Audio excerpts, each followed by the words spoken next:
नमस्कार साथियों, स्वागत है आप सभी का हमारे YouTube channel HS study talk में। और आज हम जो है बात करेंगे अपनी जो थर्ड ग्रेड जो भर्ती परीक्षा है उसमें राजस्थान अध्ययन से संबंधित जो जो टॉपिक्स हैं उन सब को लेके हम जो है आज बात करने वाले हैं। और फटाफट इसका जो है रिवीजन करेंगे। कक्षा 6 से लेके मैं बात करूं आगे जितना अपना राजस्थान अध्ययन का जो क्लासों में चल रहा है सारा का सारा मैटर जो है वो मैं इन 15 दिनों में जो है वो करवाने वाला हूँ। तो देखिएगा, सबसे पहली इंपॉर्टेंट चीज़ें जो है उन्हीं को मैं बात करूंगा। बाकी जो इसमें जो अपनी चीज़ें नहीं हैं, जो अपने टॉपिक्स नहीं हैं, उनको लेके मैं बात नहीं करूंगा। ठीक है, चलिए सबसे पहले बात करें तो एशिया जो है विश्व का सबसे बड़ा महाद्वीप है, ये सबको पता होगा। और इस महाद्वीप के दक्षिणी भाग में स्थित भारत देश में हम रहते हैं। ये इंपॉर्टेंट टॉपिक जो है वो लाइन है यहाँ पे कि इस महाद्वीप के कौन से भाग में हम रह रहे हैं, दक्षिणी भाग में। और हमारे देश में लगभग आपको पता होगा कि 28 राज्य हैं और 9 जो है केंद्र शासित प्रदेश भी माने जाते हैं। यहाँ पे शायद 8 लिखा गया है, मिस प्रिंट हो गया है। ठीक है, चलिए। और ये एक संघ है और आप सब जानते होंगे कि हमारे राज्य का नाम राजस्थान है। और राजस्थान जो है वो भारत के कौन से भाग में है, इसके पड़ोसी राज्य कौन से हैं, उन सबको लेके हम बात करेंगे। सबसे बड़ा जिला कौन सा है, कितने संभागों में हम जो है बटे हुए हैं, हमारे राज्य से संबंधित सभी प्रश्नों का जो है वो हम चर्चा यहाँ पर करेंगे। तो देखिएगा, सबसे पहली बात हम करें तो भारत के ये यहाँ से इंपॉर्टेंट लाइनें हैं। देखिएगा कि हम भारत के जिस राज्य में निवास करते हैं उसका नाम राजस्थान है। क्षेत्रफल की दृष्टि से भारत का सबसे बड़ा राज्य है। इंपॉर्टेंट क्वेश्चन है कि क्षेत्रफल की दृष्टि से सबसे बड़ा राज्य कौन सा है, राजस्थान है, जो भारत के लगभग 10.41% भाग पर फैला हुआ है। मोस्ट इंपॉर्टेंट है। और आज़ादी के बाद वर्तमान राजस्थान के स्वरूप के लिए हम बात करें तो 1948 में इसका जो है एकीकरण शुरू हुआ था और 1956 तक 1 नवंबर 1956 तक ये एकीकरण की जो प्रक्रिया है वो चली थी। चलिए आगे कुछ मानचित्र में हम देख लेते हैं। मानचित्र में अपने राजस्थान की जो स्थिति है उसको लेके मैं थोड़ा सा बताऊंगा आपको कि यहाँ पर देखिएगा अपने यहाँ पे देखिए इसके उत्तर में जो है वो पंजाब है और इसके उत्तर पूर्व की मैं बात करूँ तो यहाँ पर हरियाणा है, दिल्ली है इसके पास में ही। और उत्तर प्रदेश जो है इसके उत्तरी भाग में है। मध्य प्रदेश में बात करूँ तो यहाँ पर इसका जो दक्षिणी पूर्वी जो भाग है इसमें मध्य प्रदेश है। और अपना गुजरात जो है इसके दक्षिणी क्षेत्र में क्या है, गुजरात है। और यहाँ पर हम बात करें लगभग पश्चिमी जो क्षेत्र है इसका राजस्थान का, पश्चिमी क्षेत्र में एक देश की सीमा लगती है, वो है पाकिस्तान की। ये लगभग है 1070 किलोमीटर तक। ठीक है, चलिए आगे मैं बात करूं, आगे चलते हैं थोड़ा सा। देखिएगा यहाँ पर ये राजस्थान की स्थिति आपको नजर आ रही होगी। प्रश्न यहाँ पर ये भी बनता है कि भारत के कौन से भाग में जो है वो राजस्थान स्थित है। तो भारत की मैं बात करूं तो यहाँ पर देखिएगा ये अपना भारत है और यहाँ पर उत्तर है, इधर उत्तर है और इधर पश्चिम है। तो भारत की के अंदर जो है राजस्थान की जो स्थिति है वो उत्तर पश्चिम है। क्या है भाई, उत्तर पश्चिम में राजस्थान जो है भारत के स्थित है। चलिए यहाँ पे एक मोस्ट इंपॉर्टेंट क्वेश्चन था जो मैंने करवा दिया आपको। चलिए आगे बढ़ते हैं। आगे देखिएगा इसका राजनीतिक मानचित्र जो है ये बड़ा इंपॉर्टेंट है अपने लिए। अगर ये आ गया तो फिर कहीं दिक्कत नहीं होगी मेरे ख्याल से। देखिएगा सबसे पहले यहाँ पे मैं बात करूँ तो यहाँ पर अपने एक जो है वो पंजाब है। पंजाब की जो सीमा है वो अपने गंगानगर और हनुमानगढ़ 2 जिलों से लगती है। पंजाब की जो सीमा है हमारे राज्य जो पंजाब के साथ में जो जिले हमारे राज्य की जो सीमा बनाते हैं वो है गंगानगर और हनुमानगढ़। हरियाणा के साथ देखिएगा हनुमानगढ़ है, चूरू है, झुंझुनू है, सीकर है, जयपुर है, अलवर है और यहाँ पर एक भरतपुर भी है। तो भरतपुर जो है वो अपने हरियाणा के साथ में भी सीमा बना रहे हैं। और यहाँ पर उत्तर प्रदेश को लेकर मैं बात करूँ तो उत्तर प्रदेश में देखिएगा उत्तर प्रदेश के साथ जो सीमा बनाने वाले जिले हैं वो 2 ही जिले हैं। वो कौन से हैं, एक तो भरतपुर है और एक धौलपुर है। इसके अलावा बात करूं तो यहाँ पर हनुमानगढ़ और भरतपुर जिला ऐसा है दो दो, दो राज्यों के साथ में सीमा बना रहे हैं अभी। ठीक है, 2 जिले ऐसे हैं और इसके साथ में और आगे भी आएंगे भाई, ऐसी बात नहीं है, ऐसे नहीं है, आगे भी आएंगे। आगे मैं बात करूं तो यहाँ पर देखिएगा मध्य प्रदेश के साथ में जो सीमा बनाने वाले हैं हमारे 10 जिले आते हैं। वो धौलपुर है, करौली है, सवाई माधोपुर है। इसके अलावा मैं बात करूँ तो कोटा है, बारां है और झालावाड़ है। एकमात्र जिला जो 2 जगह से जो है वो राजस्थान मध्य प्रदेश के साथ में सीमा बनाता है वो है कोटा। कोटा देखिएगा यहाँ पे जो है इस भाग में भी बना रहा है और इधर भी कोटा जो है वो मध्य प्रदेश से टच हो रहा है। आगे मैं बात करूँ तो ये चित्तौड़गढ़ वाला एरिया है, पूरा का पूरा ये चित्तौड़गढ़ है। और यहाँ पर देखिएगा भीलवाड़ा की सीमा भी जो है मध्य प्रदेश से लगती है। इस प्रकार के सवाल यहाँ से पूछे जा सकते हैं। और प्रतापगढ़ है। इसके अलावा मैं बात करूँ तो बांसवाड़ा है। बांसवाड़ा की सीमा भी 2 जिलों से 2 राज्यों से लगती है, गुजरात से और मध्य प्रदेश से। धौलपुर की भी लगती है उत्तर प्रदेश और मध्य प्रदेश से। चलिए आगे मैं बात करूँ, यहाँ पर देखिएगा गुजरात के साथ सीमा बनाने वाले जो जिले हैं अपने जालोर है, सिरोही है, उदयपुर है और डूंगरपुर और बांसवाड़ा। तो ये गुजरात के साथ में अपने देश की जो राज्य की जो सीमा है वो यहाँ पर बना रहे हैं। ठीक है, चलिए आगे बढ़े।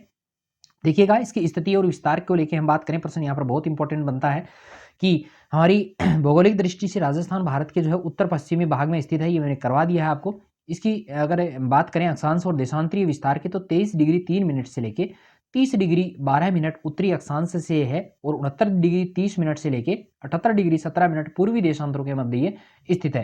तो अक्षांश और देशांतरों के मध्य है और दोनों ही अक्षांशों की बात करें तो उत्तरी अक्षांश में है हम, और यहाँ पर देशांतरों को लेकर बात करें तो पूर्वी देशांतर में है। ठीक है, चलिए इसके कुल क्षेत्रफल को लेकर बात करें तो 3,42,239 वर्ग किलोमीटर इनका जो है क्षेत्रफल माना जाता है। इसका विस्तार को लेकर हम बात करें तो उत्तर से दक्षिण तक अगर लंबाई की बात करें तो उत्तर से दक्षिण ये 826 किलोमीटर है और पूर्व से पश्चिम जो है वो 869 किलोमीटर है। दोनों याद रखने हैं, मोस्ट इंपॉर्टेंट है। चलिए आगे बढ़े तो यहाँ पर देखिए जिले और संभागों को लेकर हम बात करें तो देखिएगा प्रशासनिक सुविधाओं के कारण हमारे देश के जो है पुनः कई जिलों में विभाजित किया गया, जो राज्य है अपना उसको कई जिलों में विभाजित किया गया ताकि छोटे छोटे क्षेत्रों के विकास के जो कार्य हैं वो सुचारू रूप से चल सकें। तो इसी को मद्देनजर रखते हुए देखिएगा कि पश्चिमी राजस्थान में स्थित जिले क्षेत्रफल के अनुसार थोड़े बड़े हैं, आप सबको पता होगा पश्चिमी राजस्थान वाले जो जिले हैं वो काफ़ी बड़े हैं। और जैसलमेर राजस्थान का सबसे बड़ा जो है क्षेत्रफल की दृष्टि से सबसे बड़ा जिला जो है वो माना जाता है। और पूर्वी राजस्थान में स्थित हम बात करें तो धौलपुर राज्य का जो है वो सबसे छोटा जिला माना जाता है। तो पश्चिम और पूर्वी दोनों का देखो कितना अंतर आ रहा है, याद रह जाएगा धौलपुर और जैसलमेर। आगे है कि धौलपुर राजस्थान का सबसे पूर्वी जिला है, जबकि राज्य में सबसे पहले सूर्योदय और सूर्यास्त, मोस्ट इंपोर्टेंट क्वेश्चन यहां से बनता है कि राज्य में सबसे पहले सूर्योदय और सूर्यास्त की बात करें तो वह कौन से जिले में होता है। तो देखो सबसे पहले सूर्योदय कहाँ होता है, धौलपुर में होता है, और सबसे पहले जो सूर्यास्त है वो भी कहाँ होगा, धौलपुर में होगा। और इसका अगर उल्टा सवाल पूछ लिया जाए कि सबसे पहले सूर्यास्त और सबसे बाद में सूर्योदय और सूर्यास्त कहाँ होता है, तो वो होता है कहाँ पे होता है, जैसलमेर में होता है। चलिए राज्य के 33 जिले हैं और 7 संभागों में इनको जो है विभाजित किया गया है। चलिए कौन कौन से संभाग हैं, कौन कौन से जिले उसमें आते हैं देखिएगा। सबसे पहले बात करूं जयपुर जिला, जयपुर जिले में देखिए जयपुर है, दौसा है, सीकर है, अलवर है और झुंझुनू है। ये अपने 5 जिले जो हैं वो जयपुर संभाग में आते हैं जो कि इसके आसपास ही हैं। चलिए जोधपुर जो संभाग है उसमें जोधपुर आ जाता है, उसके पड़ोस में ही पाली है, पड़ोस में ही जालोर है, सिरोही है, बाड़मेर है, जैसलमेर है। तो यहाँ पर 2 जिले तो ये बड़े वाले आ गए। इसके अलावा जोधपुर आ गया, एक स्वयं जोधपुर आ गया, फिर पाली, जालोर और सिरोही ये यहाँ पे बसते हैं। तो यहाँ पे मैं बात करूँ तो 6 जिलों की जो 6 जिले जो है वो जोधपुर संभाग में है। यहाँ पर जिलों की संख्या आपको याद जरूर होनी चाहिए क्योंकि बहुत बार ये सवाल पूछे गए हैं। तीसरा हमारा जो है यहाँ पर रहेगा बीकानेर संभाग। बीकानेर में देखो बीकानेर आ जाता है, चूरू, गंगानगर और हनुमानगढ़, ये 4 जिले हैं जो ऊपर ही ऊपर है अपने मैप में। तो यहाँ पर ये जिलों की संख्या हो जाती है 4। आगे मैं बात करूँ अजमेर को, अजमेर देखो राजस्थान के लगभग बीच में है, हृदय इसका जो है वो कहलाता है, अजमेर जो है वो राजस्थान का हृदय कहलाता है। तो अजमेर है, भीलवाड़ा, टोंक और नागौर, यहाँ पर भी 4 जिले जो हैं इसमें शामिल किए गए हैं। अगला मैं बात करूँ हाड़ौती क्षेत्र में, हाड़ौती क्षेत्र जो आता है वो कोटा संभाग में आता है। इसमें 4 जिले हैं, कोटा, बूंदी, बारां, झालावाड़, ये याद रह जाएगा। अगला मोस्ट इंपॉर्टेंट है अपने लिए 6 नंबर वाला उदयपुर संभाग जो है उसमें उदयपुर आता है, राजसमंद आता है, चित्तौड़गढ़, बांसवाड़ा, डूंगरपुर और प्रतापगढ़, ये नीचे नीचे वाले अपने दक्षिणी भारत राजस्थान की मैं बात करूँ तो वो सारे के सारे जिले जो है उदयपुर संभाग में आते हैं। इसमें जो जिलों की जो संख्या है वो लगभग है कितनी, 6 है। तो 6 जिले यहाँ पे हैं, एक तो उदयपुर संभाग में, एक जोधपुर संभाग में। इस प्रकार का सवाल आ सकता है। 4 जिले वाले संभाग कौन कौन से, तो बीकानेर, अजमेर और कोटा है। और यहाँ पर एक और है भरतपुर है, उसमें भी 4 जिले आते हैं, एक भरतपुर है, धौलपुर, करौली और सवाई माधोपुर, ये पूर्वी जिले हैं सारे के सारे। तो यहाँ पर 4 जिले आ जाते हैं। तो ये पूर्वी पश्चिमी, ये थोड़ा ध्यान रखिएगा, बहुत महत्वपूर्ण यहाँ पर सवाल बनता है। चलिए आगे बढ़े तो यहाँ पर पड़ोसी राज्य और देश को लेकर हम चर्चा करते हैं। तो देखिएगा राजस्थान राज्य के जो 5 पड़ोसी राज्य है, पता होगा पंजाब है, हरियाणा है, ये मैंने सभी की चर्चा की है यहाँ पे, गुजरात तक है। और इनकी कुल राज्य की कुल स्थलीय सीमा आपको बताई जाए तो वो 5,920 है। 5,920 किलोमीटर जो है वो पूरी की पूरी राजस्थान की जो स्थलीय सीमा है वो रहेगी। और राजस्थान के साथ सबसे लंबी सीमा बनाने वाला राज्य अगर कोई है तो वो है मध्य प्रदेश। 10 जिलों की जो है वो इसमें सीमा जो है वो इसके लगती है।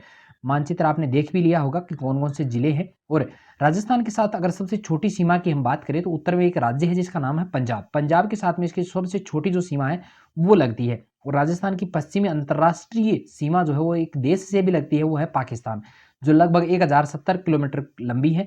और हमारे देश एवं राज्य को पाकिस्तान से अलग करने वाली इस जो रेखा है उसका नाम है रेड क्लिफ रेखा। ठीक है, इसका निर्धारण कब हुआ था, तो आज़ादी के समय 1947 में जब भारत और पाकिस्तान का बंटवारा हुआ था उसके तहत ही जो है 1947 में जो है इस रेखा का जो है वो निर्माण भी किया गया था। ये रेखा जो है वो निर्धारित की गई थी। ठीक है, चलिए आगे बढ़ते हैं। अगला हमारा जो चैप्टर रहेगा उसको लेके हम बात करते हैं। चलिए देखिए कक्षा 6 का जो दूसरा हमारा जो पार्ट रहता है उसको लेके भी हम बात यहाँ पर कर लेते हैं। 2 ही पार्टों की चर्चा जो है इस वीडियो में हम करेंगे। बहुत महत्वपूर्ण सवाल इसमें से जो है वो आएँगे और लगभग मैं बात करूँ तो लगभग आपका राजस्थान जीके जो है वो इसी के माध्यम से जो पूरा का पूरा जो है वो कवर हो जाएगा। चलिए देखिए, चित्तौड़गढ़ जिले के छोटे से गाँव भाटोली का छात्र, ये अपने को नहीं ध्यान में रखना है, ये चीज़ें अपने लिए इंपॉर्टेंट नहीं है, ठीक है। चलिए यहाँ पे ये शिक्षक ने बताया मारवाड़ क्षेत्र इसका प्राचीन नाम है, ये प्राचीन नाम कैसे पढ़े, क्या पढ़े, है ना, आदि जो है वो इसको देखेंगे अभी। चलिए आगे चलते हैं थोड़ा सा। इसमें देखिएगा ये मैप अपने लिए बहुत महत्वपूर्ण है, इंपॉर्टेंट भी है, आप इसको जो है वो नोट भी कर सकते हैं। देखिएगा अपना ये वाला जो एरिया है वो जंगल प्रदेश के नाम से जाना जाता है, इधर वाला जो मत्स्य है और ये इधर वाला सूरसेन के नाम से जाना जाता है। इस वाले भाग को मरुकांतर जो है वो कहा जाता है, मरुकांतर है ये वाला पार्ट पूरा का पूरा। चलिए आगे बढ़ते हैं थोड़ा सा और आपको जो है इसकी पूरी जानकारी जो है वो देते हैं कि प्राचीन भारत में आर्यों ने जो छोटी छोटी बस्तियों को मिलाकर जो है अपने राज्य या जनपदों का निर्माण जो है वो किया था। महाभारत या संहिता ग्रंथों में राजस्थान के कई जनपदों का उल्लेख मिलता है, उसमें से पहला है अपना मरु। देखिएगा बहुत महत्वपूर्ण सवाल यहाँ से पूछे जाएंगे।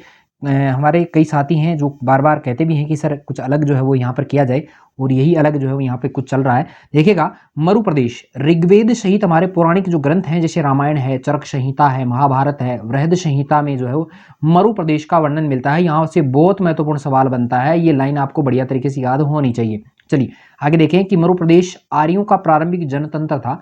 वर्तमान में देखिए इसमें कौन कौन से जिले आते हैं, ये मोस्ट इंपॉर्टेंट है कि बीकानेर आता है, नागौर आता है, चूरू आता है, गंगानगर है, जैसलमेर, बाड़मेर, इसके कुछ भाग जो है इसमें शामिल किए गए हैं। और कालांतर में इस क्षेत्र में कुछ विस्तार हो चुका है। इसको कुरु, मद्र या जांगल नामक जनपदों का निर्माण भी जो है इसमें हो गया था, उस समय हुआ था। ये बहुत महत्वपूर्ण है, याद रखिएगा। चलिए अगला है अपना जांगल प्रदेश। तो इस जनपद में वर्तमान में मैं बात करूं तो बीकानेर है, नागौर है, जोधपुर है, तीन जो है इसका जो है कुछ जोधपुर का जो कुछ भाग है वो इसमें आता है।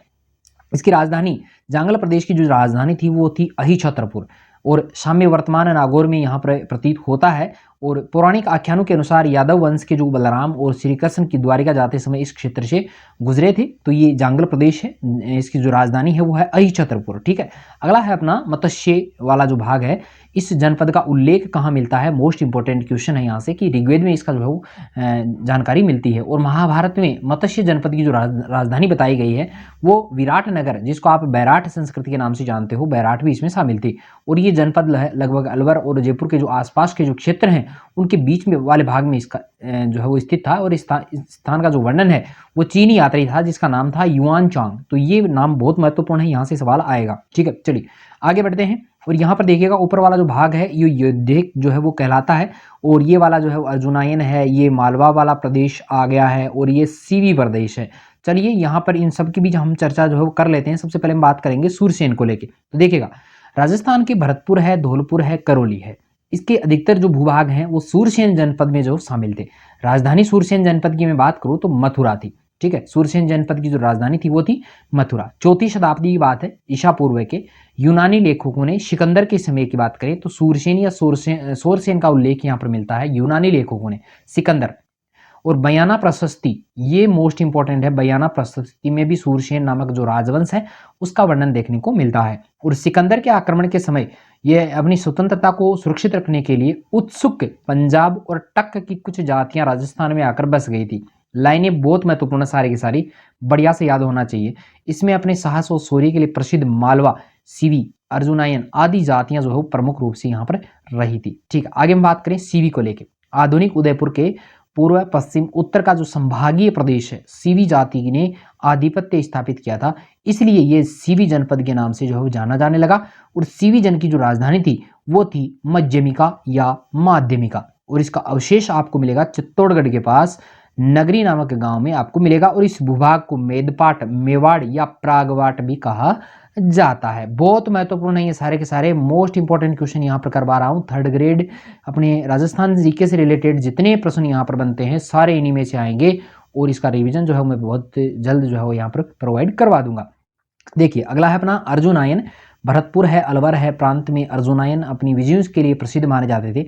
और अर्जुनायनों ने मालवा के साथ मिलकर विदेशी जो क्षत्रप हैं उनको भी परास्त किया था, ये नाम याद रखना है आपको। और ये वाला अलवर और भरतपुर। अगला है मालव। तो मालवों की शक्ति का प्रमुख केंद्र जयपुर था, जो वर्तमान में टोंक जिले में स्थित है। कालांतर में हम बात करें तो अजमेर है, टोंक है, मेवाड़ क्षेत्र तक फैला हुआ है। टोंक, प्रतापगढ़ और झालावाड़ का जो क्षेत्र है वो मालवा देश के अंतर्गत आता है। और मालवों की दिग्विजय का यूप अभिलेख नांदशा में लगा हुआ है। ये यहां से प्रश्न बनता है। अभिलेख, यूप अभिलेख नांदशा भीलवाड़ा में लगा हुआ है, किसकी? मालवू की दिग्विजय का। ये मोस्ट इंपॉर्टेंट है, याद रखिएगा। चलिए अगला है योद्धे। योद्धे में देखिएगा, राजस्थान के उत्तरी भाग का योद्धे भी एक शक्तिशाली गणतंत्रीय कबीला था। संभवतः योद्धियों ने भी जो है उत्तरी राजस्थान से जो कुषाण शक्ति है उसको नष्ट किया था। कुषाण शक्ति को नष्ट करने का श्रेय किसको जाता है? योद्धे को जाता है। गुप्त काल तक भी ये गणतंत्रीय व्यवस्थाएं अपने अपने क्षेत्रों में चला रहे थे। ऐसा लग रहा था कि गुप्त सम्राटों ने इन्हें अर्ध आश्रित रूप दिया था, और 5वीं सदी के बाद में हूण आक्रमणकारी जब यहाँ पर आए तो इनकी व्यवस्था को समाप्त कर दिया, और वृहद संहिता नामक ग्रंथ में इनके पतन की चर्चा है। ये मोस्ट इंपॉर्टेंट लाइन है, वृहद संहिता ग्रंथ में। ठीक है, इसके बाद में ये जनपद अन्य नामों और सीमाओं को लेकर सामने आते हैं, जैसे मेवाड़ है, मागड़ है, मारवाड़ है, हाड़ौती है, ढूंढाड़ है, मेवात है। ये सारी चर्चा हम करेंगे। देखिएगा यहाँ पे सबसे पहला है अपना मेवाड़। देखो, प्राचीन सीवी जनपद वाले क्षेत्र को मेवाड़ कहा जाता है। आधुनिक उदयपुर, चित्तौड़गढ़, प्रतापगढ़, राजसमंद, भीलवाड़ा जिले जो है वो मेवाड़ क्षेत्र में आते हैं। कौन कौन से जिले आते हैं याद रखिएगा कि प्राचीन सीवी जनपद वाले क्षेत्र जो मेवाड़ में आते हैं। इस क्षेत्र पर 7वीं शताब्दी से आधुनिक राजस्थान के निर्माण में गोहिल और सिसोदिया जो वंश थे उनका राज्य रहा है। नागदा है, आहड़ है, कल्याणपुरा है, चित्तौड़गढ़ है, कुंभलगढ़ है, चावंड है, उदयपुर आदि समय समय पर इनकी राजधानियां रही हैं। यहाँ की बोली की हम बात करें तो मेवाड़ी बोली है, मेवाड़ में मेवाड़ी बोली। ठीक है, अगला है वागड़। तो देखो, राजस्थान में 2 क्षेत्र वागड़ के नाम से जाने जाते हैं। एक तो है डूंगरपुर बांसवाड़ा, और दूसरा है पिलानी के पास में नरहड़, भादरा, नोहर, कन्नड़ा। ये क्षेत्र जो है वो वागड़ के नाम से जाना जाता है। ये अलग अलग आपको याद रखना है, प्रश्न यहाँ से बनेगा। ठीक है, पिलानी के पास में नरहड़ यहाँ से बनेगा। अधिकतर दक्षिणी राजस्थान के जो डूंगरपुर बांसवाड़ा जिले का जो भूभाग है उसको वागट या वागड़ कहा जाता है। इसकी बोली की बात करें तो वागड़ी बोली यहाँ पर बोली जाती है। अपना वेणेश्वर धाम जो है वो यहाँ पर ही स्थित है। ठीक है, चलिए अगला है मारवाड़। मरु प्रदेश की कालांतर में मारवाड़ कहलाता था। 7वीं सदी में इसके मंडोर जोधपुर में है। गुजर प्रतिहार ने यहाँ पे शासन किया था, और इस क्षेत्र पर राठौड़ वंश का जो है आधिपत्य स्थापित हो चुका था। आगे हम बात करें, मोस्ट इंपॉर्टेंट है अपने लिए हाड़ौती। आधुनिक बूंदी कोटा का जो क्षेत्र है वो हाड़ौती वाला कहलाता है। प्राचीन काल में इस भूभाग पर जो है वो क्या हुआ था कि जो मीणा जनजाति थी उसका आधिपत्य हो गया था। मीणा वंश का बूंदा के नाम पर ही बूंदी का जो है वो नामकरण हुआ था, और कालांतर में चौहान वंश की हाड़ा शाखा ने इस क्षेत्र पर अधिकार कर लिया। तभी से इस भूभाग को यहाँ की जो है बोली भी हाड़ौती ही कहा जाने लगा। देखिएगा यहाँ पे थोड़ा सा ये दिया गया है, शेखावाटी वाला क्षेत्र यहाँ पर दिया गया है, मेवात वाला क्षेत्र है यहाँ पे। इसके अलावा मैं बात करूँ तो माड़ है, मारवाड़ वाला ये इलाका है पूरा का पूरा। ठीक है, ये वाला मेवाड़ में आ जाता है, और लास्ट वाला ये वाला हाड़ौती में आ जाता है। इधर जयपुर के आसपास के जो इलाके हैं वो ढूंढाड़ में आ जाते हैं। ठीक है, इस प्रकार ये अपने जो है वो रहेंगे। चलिए आगे मैं बात करूँ ढूंढाड़ को लेके, तो जयपुर और उसके आसपास का जो क्षेत्र है वो ढूंढाड़ के नाम से जाना जाता है। 12वीं शताब्दी में यहाँ पे देखो कच्छावा जो राजपूत थे उनके यहाँ स्थानीय जनजाति के जो मीणे थे बड़गुजर उनको परास्त कर दिया था, और अपने राजवंश की जो नींव है यहाँ पर डाली थी, और यहाँ की जो भाषा है वो ढूंढाड़ी है। ठीक है, मेवात क्षेत्र, मेवात में देखो अलवर भरतपुर का क्षेत्र आ जाता है। मेव जाति अधिक यहाँ पर निवास करती थी, मेवात वो कहलाती है। और मेवातियों का जो प्रसिद्ध नायक था हसन खां मेवाती था, और जो खानवा के युद्ध में राणा सांगा की ओर से बाबर के युद्ध में लड़ता हुआ मारा गया था। ये यहाँ पे मोस्ट इंपॉर्टेंट रहेगा। और इन सब अंचलों के अतिरिक्त बात करें तो राजस्थान के कुछ अन्य क्षेत्र हैं, जैसे जैसलमेर को माड़ कहते हैं, माड़ या वल्लभी कहते हैं। जोधपुर का दक्षिण भाग है उसको गुर्जरत्रा कहते हैं। प्रतापगढ़ को कांठल कहते हैं। झालावाड़ का जो क्षेत्र है उसको मालवा, चूरू, झुंझुनू, सीकर वाला क्षेत्र शेखावाटी है।